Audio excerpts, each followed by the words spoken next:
안녕하세요, 조입니다. 반갑습니다. 예, 제가 이 채널을 이제 영상을 다시 올리면서 자꾸 적용 영상 같은 것만 올려서 먼저 사과의 말씀을 드리겠습니다. 죄송합니다.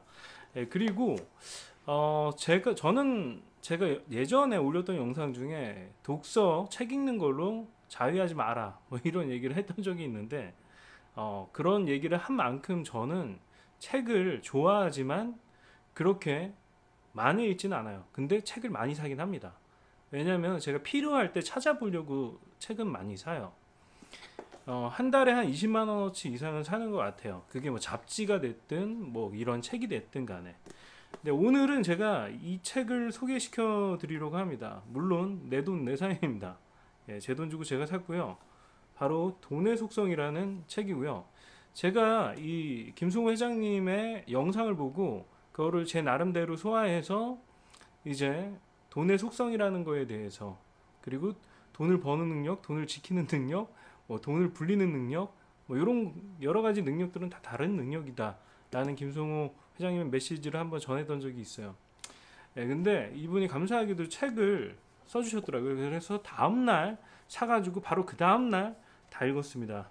근데 아마 지금 굉장히 늦게 이 소개를 하는 것 같아요. 예, 아무튼 간에 제가 이 책을 보면서 가장 뭔가 와닿았던 내용, 그리고 저한테 개인적으로 중요하다고 생각했던 내용 딱 한 가지만 말씀드릴게요. 챕터 모든 비즈니스는 결국 부동산과 금융을 만난다. 저는 이 챕터를 가장 감명 깊게 읽었어요. 그거는 사실 저는 이제 사업을 오래 하면서도 당연히 이제 뭔가 대출도 하고, 그쵸, 레버리지도 땡기고 하면서 금융이랑 접목된다는 사실은 굉장히 잘 알고 있었지만 이거를 문장으로 이렇게 정리하니까 느낌이 굉장히 달랐어요. 예, 그래서 확실히 문장으로 그 정리를 하는 게 굉장히 중요하구나라는 생각도 다시 했습니다.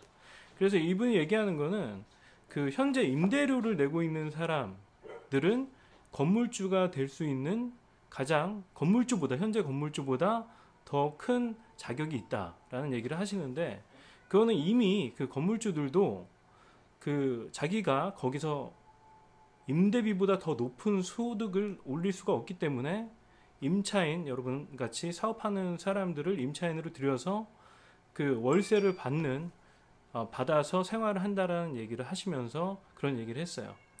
그러면서 그거는 이제 다른 챕터 얘기긴 하지만 이게 연관이 됩니다. 그래서 부동산과 금융에 대해서 지금 얘기를 하는 거예요. 그래서 이제 여러분들이 사업으로 탄탄하게 안정적인 수익을 캐시카우를 만들어냈다고 하면은 그 다음 할 일은 부동산을 사야 된다는 거예요.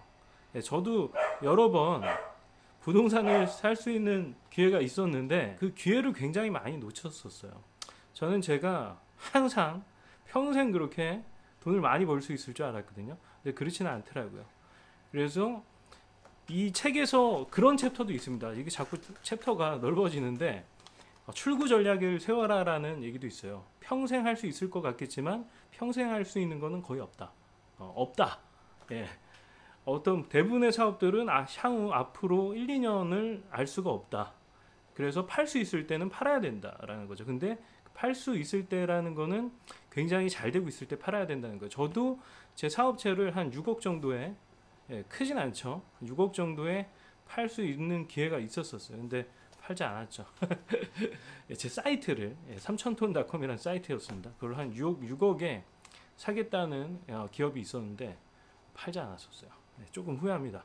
아무튼 간에 자꾸 벗어나는데 부동산과 금융으로 이어진다라는 말을 여러분들이 특히 지금 매출이 한 2, 30억 하고 있는 분이라면은 진짜 명심하셔야 돼요. 거기가 정말 중요한 터닝 포인트가 될 수가 있어요. 앞으로 계속 월세를 내는 세입자로 남냐, 자꾸 건물주들랑 트러블만 생기고 싸우고 계약 기간 때문에, 그리고 자기가 그 건물 가치를 높여놓은 거잖아요. 사실 트래픽을 유도를 해가지고. 근데 거기에 대한 프리미엄은 다 건물주가 갖는 거죠. 실제로 그런 일들이, 권리금도 뺏어가는 건물주들이 많습니다. 부동산과 연합해서. 제 케이스가 바로 그런 케이스였는데, 아무튼간에 그래서 저는 그 지금 한 2, 30억 매출을 하고 계신 분들이라면은 반드시 부동산을 건물을 사셔야 돼요. 자기 건물에서 사업을 하시면서 월세보다 더 높은 수익을 발생시킨과 동시에 트래픽을 끌 수가 있잖아요, 여러분들은. 그러니까 그 트래픽에 대한 프리미엄도 여러분들이 챙기셔야 된다는 얘기가 이 한 문장에 들어가 있는 거예요. 모든 비즈니스는 결국 부동산과 금융을 만난다. 그리고 저도 이제 금융을 만난다는 얘기는 뭐냐면요, 이제 이건 처음에는 우리가 사업을 시작할 때 레버리지를 끌어다가 사업을 하는 경우도 많아요, 그렇죠? 그리고 규모가 커감에 따라서 이제 투자도 받고 그런 과정이 다 금융 활동이라는 거예요. 금융. 그래서 사실 저도 VIP 대접을 받았었거든요. 홍대 그 하나은행 지점에서. 근데 지금은 가도 아무도 그냥 인사만 그냥 하지. 예전에 제가 딱 은행에 딱 들어가면은 다 인사했거든요. 다 일어나가지고. 그랬던 적이 있었어요. 한때. 근데 그렇진 않아요, 이제는. 그래서 저는 그 금융이라는 것들을 여러분들이 굉장히 스마트하게 잘 활용하셔야 돼요.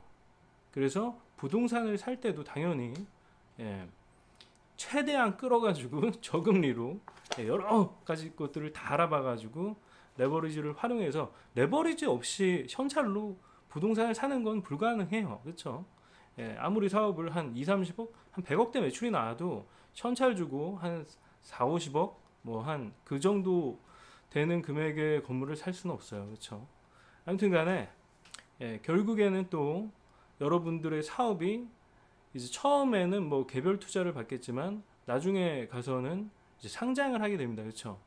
상장한다는 거는 결국 완전 금융이에요. 이게 금융업에 가까워집니다. 점점점. 저도 뭐 경험은 없지만 이 책을 통해서, 그리고 다른 많은 훨씬 선배 사업가들의 모습을 보면서 그런 것들을 많이 느꼈던 것 같아요. 결국엔 돈놀이가 되는 그런 현상들을 많이 보곤 했는데, 이게 저희같이 막 한 2, 30억대 매출을 만드는 그런 사업가라면은 사실 그 큰 그림들이 보이지가 않아요. 그리고 그거를 누가 이렇게 얘기해 주는 경우도 거의 없습니다. 정말 저도 이렇게 그걸 한 문장으로 설명해 준 사람을 본 적이 없어요.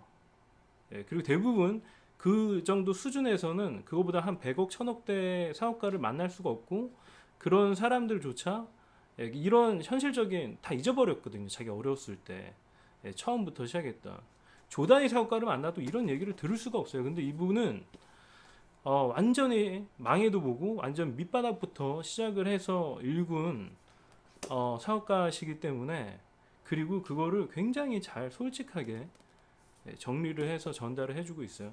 이 책은 저는 사업하는 분, 아니 그냥 모든 사람들이 다 봤으면 좋겠어요. 이게 벌써 60분가 발행 부수가 아니라 인쇄 수가 60회를 넘었다고 합니다. 엄청나게 많이 팔린 거예요. 지금 아마 베스트셀러 중에 베스트셀러죠. 그러기 때문에 저는 이 책을 저도 한 두세 번 읽을 거예요. 두고두고 읽을 예정이고요. 그래서 여러분도, 제가 웬만하면 책 추천을 안 하거든요. 근데 이 책은 정말 자신 있게 추천드릴 수 있어요. 그리고 여기서 이렇게 이분이 한 문장을 얘기했지만 이 속에는 정말로 많은 의미들이 함축되어 있어요. 아마 저도 거기에 내포되어 있는 그 숨은 의미들을 다 캐치하지 못할 거라고 당연히 생각을 하고 있어요. 이 책은 꼭 한번 읽어보시길 추천드릴게요. 이 한 문장, 모든 비즈니스는 결국 부동산과 금융을 만난다. 아시겠죠? 그리고 월세를 내면서 그렇게 사업을 하시는 분들은 반드시 어느 정도 현금 흐름이 생기면은 반드시 건물을 사시기를 강력 추천드리겠습니다. 어떤 형태 방법이 있습니다. 있을 거예요. 저는 그때 생각을 과연 저런 한 4, 50억짜리 건물을 살 수 있을까 이런 생각이 들어서 그랬는데 살 수 있었어요. 그러니까 살 수 있다라는 생각을 해야지 살 수 있는 겁니다. 그렇죠? 그래서 살 수 있다라는 전자의 방법을 모색하다 보면은 다 살 수 있다라고 이 김성우 회장님이 그러시더라고요. 그래요. 그러면 저는 다음 영상에서 뵐게요. 감사합니다.